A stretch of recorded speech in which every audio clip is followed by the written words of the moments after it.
Retirement benefit లేదు, medical invalidation లేదు, medical benefit లేదు, ఈపీఎఫ్ లేదు, పిఎఫ్ లేదు, ఏది లేదు నాయన. ఇటువంటి విధానాన్ని కనలేదు వినలేదని చెప్పంటున్నా.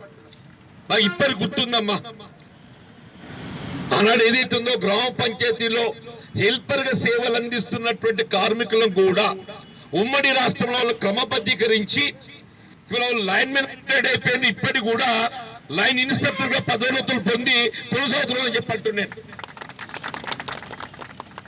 ఉమ్మడి రాష్ట్రంలో కేవలం సహాయకులుగా గ్రామ పంచాయతీ సర్పంచ్ రెజల్యూషన్ తో నియామకం చేసుకున్నటువంటి కార్మికులు విలేజ్ ఎలక్ట్రిసిటీ వర్కర్స్ అని చెప్పంటున్నాను.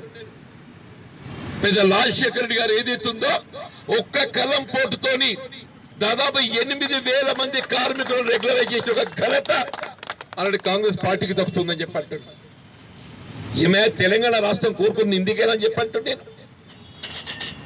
తెలంగాణ రాష్ట్రం ఏర్పాటుతో ఏదైతుందో ఉద్యోగ అవకాశాలు మెరుగవుతామని చెప్పని భావించడం, ప్రతి కార్మికుడికి ఏదైతుందో మెరుగైన జీవితం కల్పిస్తామని చెప్పని భావించడం, చివరికి లభించింది ఏంటమ్మా చెప్పంటున్నా.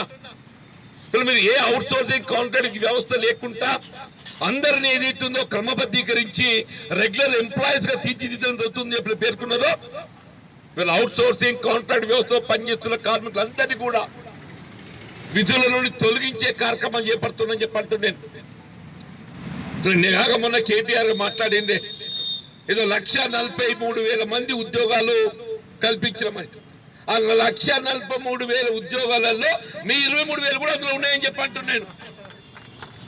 మీ 23,000 ఏవైతే క్రమబద్ధీకరించబడ్డాయని పేర్కొంటున్నారో రాష్ట్ర ప్రభుత్వం పేర్కొంటున్న 1,40,000 43,000 మేము ఉద్యోగాలు కల్పించాలని చెప్పంటుండో ఈ లెక్క కూడా అందులో చెప్తున్నా చెప్పంటున్నాను. మన నిజంగా మీరు ఉద్యోగాలు కల్పిస్తే ఇలా సర్వీస్ బెనిఫిట్స్ ఎందుకు ఇవ్వరు ఆయన?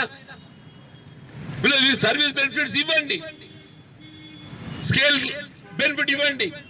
అప్పుడు ఏదైతుందో మీరు ఆ క్లెయిమ్ మీరు చేయండి అని చెప్పంటున్నాను. ఆ విధంగా లేకుండా వాళ్ళ కార్మిక సోదరులు రోడ్డుకి ఇడ్చి ఆశ్చర్యం ఏంటంటే కొత్తగా సబ్స్టేషన్ నిర్మాణం చేస్తున్నామ్మా. సబ్స్టేషన్ నిర్మాణం అయితే చేపడుతున్నారు, దాని నిర్వహణ లేదు. సబ్స్టేషన్ నిర్మాణం పూర్తి చేయబడి నిర్వహణ కావాల్సినటువంటి ఒక సబ్స్టేషన్ ఆపరేటర్స్ నియామకం చేయలేక అవి ఇంతవరకు లోడ్ తీసుకోవట్లేవని చెప్పంటున్నాను. ఎక్కడైనా లోడ్ తీసుకుంటే రిటైర్డ్ ఎలక్ట్రిసిటీ ఎంప్లాయీస్ కొనసాగించాలని ప్రయత్నం చేస్తున్నాను చెప్పి మరొక కుట్ర చెప్పంటున్నాను. వాళ్ళకు పెన్షన్ బెనిఫిట్స్ వస్తాయి, వాళ్ళకు రిటైర్డ్ ఎలక్ట్రిసిటీ ఎంప్లాయీ ఏదైతుందో మన సోదరుడే కావచ్చు కాక is already settled in the life. ఆయనకి ఏదో విధంగా జీవనం ఏదైతుందో కుటుంబం కొనసాగుతున్నది. ఒక సబ్స్టేషన్ ఆపరేటర్ నియామకం చేస్తే ఒక కుటుంబానికి ఏదైతుందో జీవనోపాధి లభిస్తుంది. తెలంగాణ రాష్ట్రం ఏర్పడ్డ నాటి నుండి నేటి వరకు నిర్మాణం చేయబడ్డ ఒక సబ్ స్టేషన్లకు ఈ ఒక్కదాన్ని కూడా ఆపరేటర్ నియామకం చేయబడలేదు అని చెప్పంటున్నా. సిగ్గుపడాలని చెప్పంటున్నా. ఇలా ప్రభాకర్ రావు గారు ఏదైతుందో కేవలం నీ జేబు నిండితే నీ కడుపు నిండితే సరిపోదు నాయన. కార్మికుల కడుపు నింపినప్పుడు ఏదైతుందో నీ కడుపు నిండుతుందని చెప్పి అంటున్నా. అంతేగాని కార్మికుల పొట్టగొట్టి నీ కడుపు నింపుకుంటే ఏదైతుందో నువ్వేదో చేస్తున్న ఘనకార్యం అని చెప్పనుకుంటే సరైనది కాదని చెప్పి అంటున్నా.